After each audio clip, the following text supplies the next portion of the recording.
NBA 从来不缺少天才，而天才中也从来不乏年少轻狂之辈。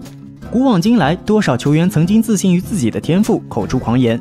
但是狂妄是需要付出代价的，尤其是在他们高估自己能力的情况下。今天这部影片，阿斌就带大家盘点 NBA 10大年少轻狂的球员。第10名，小托马斯。小托马斯的头衔很多，有人说他是 NBA 最励志的球员之一，也有很多球迷将他盛赞成地表最强175。而他带领凯尔特人杀入东部总决赛，并且与詹姆斯全程死磕，自然也成为了他职业生涯的丰功伟绩。在随后的一个赛季中，他更是和状元欧文互换东家，来到詹姆斯的身边，剑指总冠军。虽然此时的小托马斯状态下滑已经非常严重，但是他依然自称没有人能够防住自己。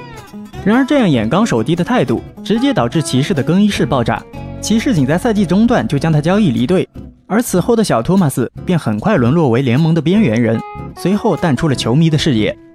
第9位，比斯利。比斯利在学生时期是全美公认的天才少年，无论是身体天赋还是细腻的技术都无可挑剔。于是他在2008年将天赋带到了迈阿密热火。在一次接受记者采访的时候，被问到有没有把握拿到最佳新秀的奖项，他却语出惊人地说：“最佳新秀算啥？哥的目标是 MVP。” 年轻人有目标是好事，球迷们也愿意相信比斯利有这样的天赋。但是比斯利的更衣柜和车内永远充斥着刺鼻的违禁植物味道，又因为超速、持枪和性侵频繁与警察打交道，让球队对他彻底失望。曾经企图染指 MVP 的野心，最终连职业球员的身份也无法保留。第8位，博古特。状元无疑是天赋的代表。2005年，横扫整个澳洲的天才中锋博古特加盟了雄鹿。作为澳大利亚首位状元，家乡球迷们对博古特的吹捧极致到疯狂，免不了让他心惊飘飘。球迷们将他与此前第一个进入 NBA 的澳洲球员进行比较，也就是跟随乔丹夺冠的白人大中锋朗利。但是博古特突然脸色一沉，警告其他人不要拿他和朗利比较，言语中满是不屑。随后球迷们又将他称为白邓肯，而博古特面对与邓肯的比较，依然没有表现出足够的尊重。邓肯现在是比我厉害，但是以后可没有我厉害。虽然博古特在多年之后依旧跟随库里拿到总冠军，并且入选过最佳第3阵容，至于超越邓肯这句话，此后更是一字未提。第7位，皮尔斯。2008年对于皮尔斯来说是个历史性的时刻，当凯尔特人在总决赛上击败了湖人，他同时捧起了总冠军金杯和 FMVP 奖杯。豪情万丈的皮尔斯在科比面前声称自己是这个宇宙最强的王者。皮尔斯本身也不是一个能管住嘴巴的球员，但是这个中二程度爆炸的外号还是在当时引起了不小的非议。因为在雷阿伦和加内特加盟之前，由皮尔斯独自带队的凯尔特人仅仅只赢了24场比赛。但是也许这句话多少有些败人品。皮尔斯随后被科比完成了复仇，此后的几年，宇宙最强球员再也未能染指总冠军。第6位，拜纳姆。湖人在失去了奥尼尔之后，非常喜欢能够亲自培养出一位具有紫金血统的超级中锋。于是他们在2005年选中了兼具体型和天赋，并且极具野心的年轻中锋拜纳姆。当时的拜纳姆还未满18岁，还是一块璞玉，湖人几乎集全队之力来培养他。虽然请出了天钩贾巴尔老爷子出山传授天钩绝学，但是年轻气盛的拜纳姆却对贾巴尔严厉的教导感到十分不满，甚至对这位名誉满身的前辈口出狂言，说自己不需要任何外界的帮助。随后无论是场上发挥还是场外表现，都让湖人大失所望，并且在离开湖人之后彻底失控，沦为了无数人畏惧的弃子。第5位，丹皮尔。如果不说，其实很多人不会知道，埃里克·丹皮尔和科比·艾弗森一样，出自于1996年的黄金一代。因为相比较其他天才的天资卓越，丹皮尔好像只有嘴皮子上的功夫能够得到一些关注。年轻的丹皮尔曾经被奥尼尔反复摩擦，心生畏惧。然而在2004年，达拉斯小牛企图签下离开湖人的奥尼尔，但是被热火截胡之后，转身用7年7300万美元签下了丹皮尔。本是再平常不过的一次签约，却让丹皮尔自信心爆棚，在面对媒体采访时放出豪言说自己是西部第2中锋，好像除了奥尼尔，自己是一人之下万人之上。然而在随后的几个赛季，他被斯塔德迈尔和姚明追着一顿猛揍。最倒霉的是，丹皮尔的职业生涯和小牛、热火2支队伍的关系都非常密切，2支球队在2006年和2011年都有过总决赛交手的经历，互有胜负。但是丹皮尔每次都在输家的那一队，自然终身无冠。第4位，鲁本·帕特森。科比在自己巅峰时期，因为统治力和性格都十分突出，非常容易成为媒体的比较对象之一，而鲁本·帕特森就是其中之一。他看不惯科比张扬的性格，于是二人在场上对位时候常常是摩擦四起，并且还被媒体钓鱼成功，放出狠话说自己不但不怕科比，而且还要成为科比终结者。要知道，上一个对科比使坏的杰伦·罗斯，后来成为了科比81分屠龙的背景板，而帕特森自然也没有好下场。在他与科比的下一次交手之中，眼睁睁地看着科比在自己脑袋上砍瓜切菜般的砍下41分，成为了当时全联盟的笑柄。第3位，斯塔克豪斯。NBA 联盟里向来只有乔丹狂别人。1995年，当时的 NBA 普遍认为乔丹已经不复当年之勇，所以人们都在寻找他的继承人。而乔丹的北卡恩师迪恩·史密斯趁火打劫，推出了自己的得意门生。没人能阻止杰里·斯塔克豪斯成为下一个乔丹，这就是现实，你不能阻止现实成真。于是斯塔克豪斯在各方炒作之下，在1995年以第3顺位加盟费城。但是恩师和媒体的吹捧让他也开始膨胀。在他生涯第一次遭遇乔丹的时候，斯塔克豪斯挑衅乔丹：“我迫不及待要跟他交手了，我会防住他的，你们看好了。”然后乔丹就砍下了48分10篮板。他对上斯塔克豪斯就像是吃自助餐一样随心所欲，随后丢下一句：“除了我，没人能防住自己。”再也没去搭理这个跳梁小丑。而斯塔克豪斯的真实实力，这么说吧，他所在的76人在第2年之后得到了状元签，选下了艾弗森，并且让他在1997年打包滚蛋。而身在活塞的斯塔克豪斯还企图得到一份1100万年薪的合同，因为他自认为不比加内特差多少。可惜各位总经理都没有瞎。随后斯塔克豪斯再次搬出乔丹，乔丹每年3300万吧，我难道连他1/3都不如？不过最终他只拿到了年薪500万的合同。这位乔丹继承人最终沦为笑话的1/6乔丹。第2位，斯普雷维尔。他绝对是整个榜单的10人中最疯狂的一个，因为他曾经在一次队内训练中，因为一点点鸡毛蒜皮的小事，就险些掐死自己的主教练卡莱西莫，所以得到了一个狂人的外号。但是身为森林狼3头怪的成员之一，斯普雷维尔没有几分本事是万万不可能在这个联盟立足的。他帮助球队杀入西决之后，得到了一份3年2100万的报价，700万的年薪对于已经34岁的他已经算是合理的价格。但是被斯普雷维尔直接拒绝。狂人说狂言，没有1000万不够养家糊口，如果没有一份好合同的话，我宁愿躺在家里。然后他就真的直接退役了。但是不得不说，这份说1不2的性格还是让阿宾有些肃然起敬的。第1位，里基·戴维斯。里基·戴维斯绝对是 NBA 口出狂言界的绝对超巨。在詹姆斯进入 NBA 之前，他是骑士的绝对核心，拥有无限开火权。在02至03赛季，场均能够得到20分以上，坐稳了骑士老大的位置。在他的努力之下，骑士顺利得到了2003年的状元签，迎来了勒布朗·詹姆斯的到来。所有球队、管理层、球员，哪怕是随便一个路过的克利夫兰人，都知道骑士将会围绕谁来建队。但是此时的里基·戴维斯仿佛有一种众人皆醉我独醒的气魄，说出了那句名留史册的：“我以为詹姆斯过来是给我打替补的”，直接惹恼了半个课程。要问谁是历史上最好的2轮秀，在约基奇拿到 MVP 之前，马努·吉诺比利绝对能进讨论圈。20分钟乔丹绝非浪得虚名。而要是加上国际赛场的表现，那么妖刀就是不二人选。毕竟除了他，没有人能单枪匹马干翻美国梦之队。今天这部影片，阿宾就带大家重攀吉诺比利职业生涯的巅峰。2022年4月，传来了马刺民宿吉诺比利将要入选2022届篮球名人堂的消息。纵观妖刀 NBA 生涯，始于马刺，终于马刺。在圣安东尼奥16年的时光里，吉诺比利收获2次全明星、2次最佳阵容，以及08赛季的最佳第6人跟18赛季的抢断王。这样的个人荣誉，说实话并不丰满。即便再加上4次总冠军，也会有人拿老于费舍尔和罗伯特·霍里与之比较。但别忘了，马刺球迷口中的那句“顺境跑车，逆境佛，绝境摇刀斩群魔”，吉诺比利对于球队的重要性非常大。他的角色定位不是简单的首发或是替补，而是能以一己之力改变比赛走势的那个人物。再者说了，篮球名人堂也不叫 NBA 名人堂，吉诺比利光是凭借国际赛场的表现入选也是绰绰有余。1999年，来自阿根廷的吉诺比利已经在意大利联赛崭露头角，呈现出不俗的实力。但 NBA 的选秀报告明确说明，吉诺比利的身体素质太差，防守太弱，并不适合大强度的比赛。而且此时的吉诺比利已经22岁，所以他最终只落在了次轮总第57顺位，也就是1999届选秀的倒数第4。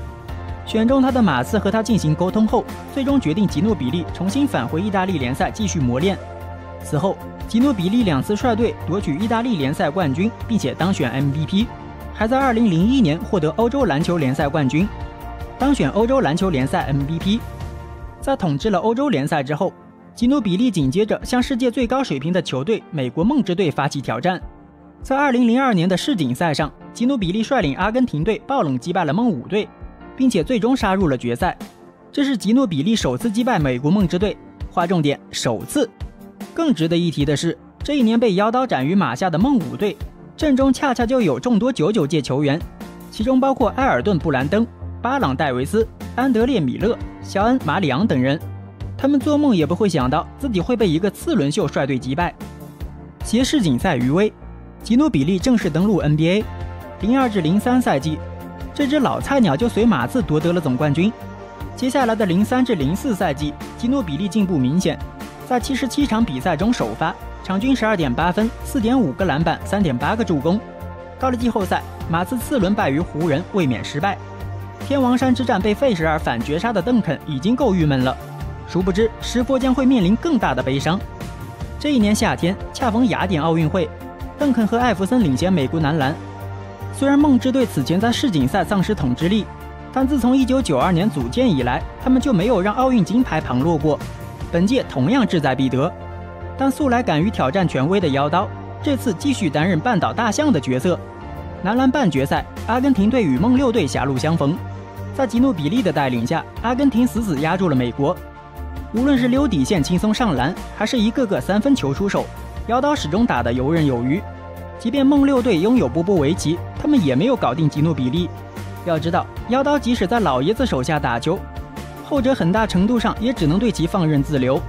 这场比赛，吉诺比利狂砍29分，他既可以在3分线外骗过韦德，完成神奇的3+1，也能在最后时刻助攻斯科拉完成怪不得之后的邓肯要疯狂地薅吉诺比利头发了。不过，妖刀对石佛就是打完巴掌给早吃。回到 NBA 赛场，吉诺比利就正式成为了邓肯迈向历史第1大前锋的助推器。04至05赛季，吉诺比利续约马刺，在场均不足30分钟的出场时间里，能贡献16分、4.4篮板、3.9助攻，并入选了全明星。这个时候的妖刀已经完全展现出了欧洲联赛 MVP 以及奥运冠军的真正实力。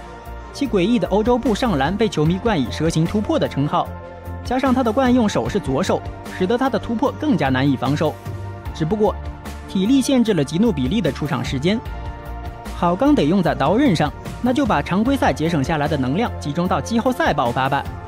分区3轮系列赛，吉诺比利场均得分都在20以上。首轮对阵金块，吉诺比利场均22.8分，排在两队所有球员之首。甜瓜安东尼仿佛重回雅典的噩梦，而这也不过是马刺小试妖刀。次轮面对超音速，吉诺比利效率进一步提高，场均交出20.5分的同时，更是把雷阿伦惹毛，让君子剑埋怨进攻3人拦不住，防守一碰就倒。到了西部决赛，太阳队的跑轰战术虽然不能像常规赛那样随心所欲，但也算是发挥了大部分特点。球迷们都记得小斯打出生涯代表作，在进攻端爆了邓肯，加上那时稳定的20+10输出，可最终晋级的还是马刺。这其中吉诺比利的发挥功不可没。首先，那时引领的7秒进攻被妖刀出其不意兑换掉了不少威力。与此同时，吉诺比利还出色地完成了马刺进攻发起点的角色，系列赛场均4.8次助攻，仅次于纳什，并且妖刀还很好控制了失误，成功帮助马刺杀回了总决赛。这一年的总决赛堪称收视率惨案，马刺和活塞大战7场，场面不可谓不激烈，但两队总共只有1次出现得分破百，最低分更是只有69分。失色的进攻让球迷昏昏欲睡，肉搏式的防守让两队命中率大跳水，稳如邓肯也只能交出20.6分以及41.9%的命中率。而每当马刺打不开局面的时候，都是由妖刀来捅破窗户纸。吉诺比利场均数据为18.7分、5.9篮板、4助攻，是马刺的第2得分点，也是首席持球人。虽然当季联盟已经取消了 hand check，但活塞的铁桶阵依旧让人望而生畏。在双华莱士的围剿下，邓肯效率大跌。这时吉诺比利的优势就完美体现出来了。在前2场，吉诺比利分别狂砍25分和27分，帮助马刺先下2城。和东决韦德一样，妖刀的突破也是撕裂活塞防线的利器。活塞在此前就领教了闪电侠的威力，但没预料到妖刀的暴走。回到底特律之后，活塞很快亡羊补牢，果断调整了防守重点。于是吉诺比利在第3场只得到7分，第4场也只有12分进账。结果就是活塞连扳2场，可以说妖刀的表现就是马刺胜负的晴雨表。此后2战，马刺和活塞各举1胜，总决赛进入抢七对决。比赛打到这个份上，两队早已毫无保留，就看最终的临场发挥了。要是谁能多一点灵光乍现，那无疑就是给总冠军加码。而在比拼灵气的时候，谁又能比得过妖刀呢？第7场，在邓肯进攻依旧受限，27投仅10中的情况下，吉诺比利再一次站了出来，全场13次出手命中8球，3分球2中2，罚球5中5，高效砍下23分，外加5篮板4助攻1抢断。每当马刺陷入得分荒的时候，吉诺比利就是破冰者。最终马刺81比74战胜活塞，赢下了队史最艰难的一个总冠军。关于这一年 FMVP 的归属，确实有人为吉诺比利叫屈。2010年总冠军也有类似情况，同样在抢七战乃至整个系列赛命中率惨淡的科比，也和邓肯一样被授予此奖，使得部分球迷为加索尔鸣不平。这其中自有评选标准，如场均得分、总体贡献。阿宾也不多做评论，只想说巅峰前个人 solo 高效得多。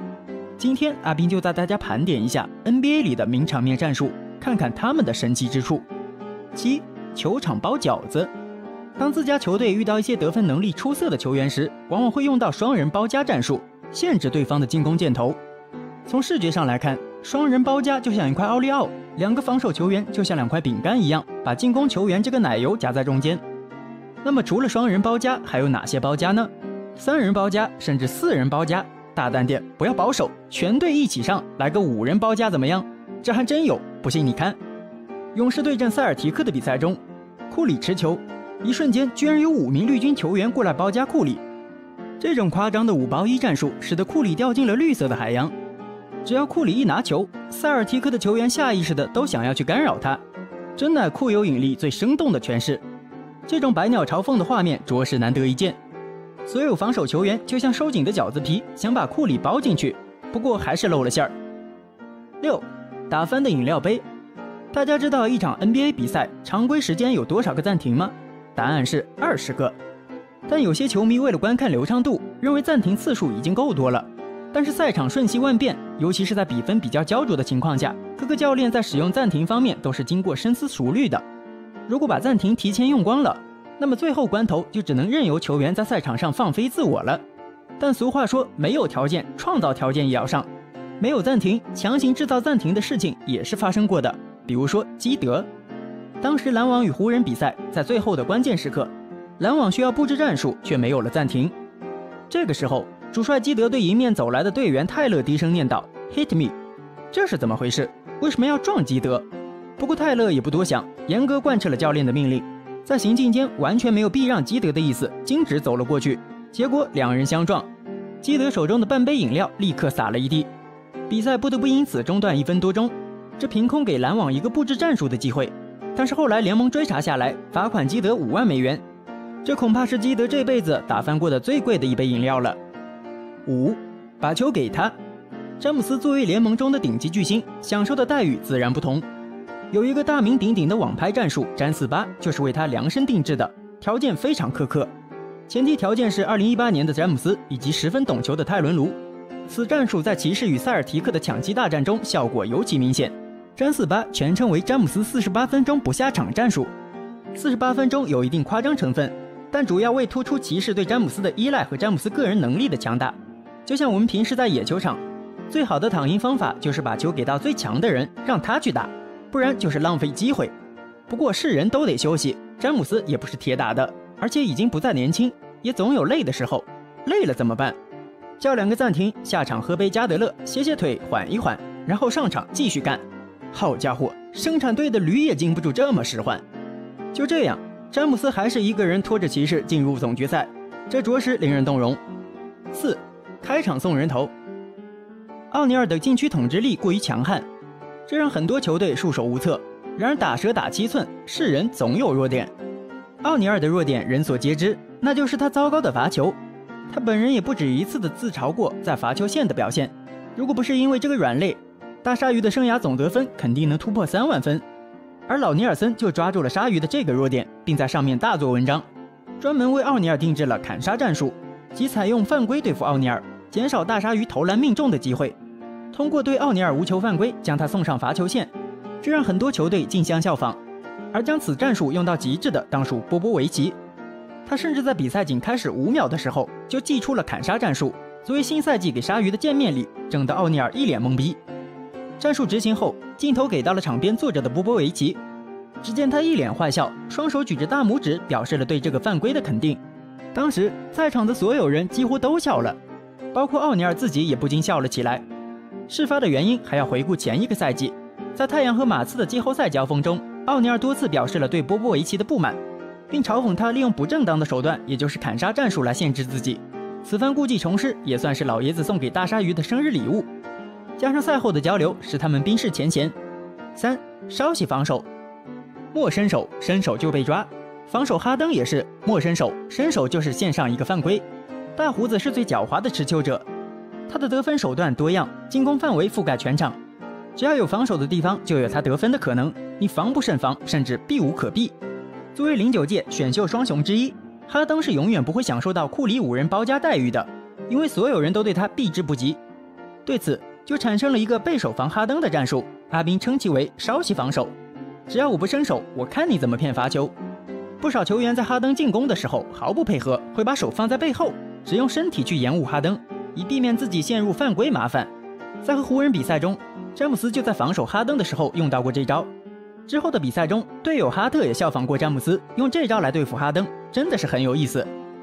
2. 不讲武德。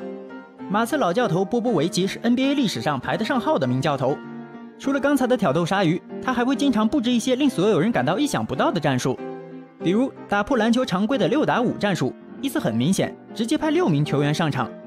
众所周知，篮球比赛每队同时在场球员只能是5人，打球不是吃顿便饭，多个人多双筷子就可以了。一方阵中多一个人，此涨彼消，意味着对方阵中少一个人，这对进攻和防守的布置都是不公平的。在 NBA 的关键时刻，球员和裁判都高度紧张，难免顾此失彼。波波维奇于是将计就计，耍起了小聪明，在和灰狼的一场比赛中不讲武德，直接派上了6名球员。好在裁判眼尖，及时发现，不然习惯了团队作战的狼群也将陷入敌众我寡的局面。1. 小土豆大智慧。 NBA 常人如林，矮个子球员需要加倍努力，除了把身体开发得更强壮，也要把头脑给武装起来，这样才能在身高处于劣势的情况下避免吃亏。小土豆罗宾逊就深谙其理，健身也健脑，开发出了属于自己的跳球战术。公牛和暴龙的一次常规赛，在一个回合里，裁判宣布2队跳球争夺球权归属，跳球双方分别是公牛队罗宾逊和暴龙队的盖伊，后者身高臂长且弹跳出色，小土豆与他争球，无异于以卵击石，白费力气。观众也是对这一幕感到很好玩。小土豆表示那就玩玩吧。裁判把球抛出，只见盖伊乖乖跳起出球，罗宾逊却一溜烟跑向另一半场，在暴龙球员拿球之际提前截胡。就这样，他赢下了这次争球。不过裁判还是吹响了哨声，判罚罗宾逊为例，因为跳球双方不能控制球权。虽然如此，但还是为小土豆的机智和拼搏点赞。看完以上战术，有没有感慨？这都可以。其实随着篮球的深入发展以及球员能力的不断强化，相信以后会有更多精彩的战术呈现在观众面前。我是阿斌，我们下期再见。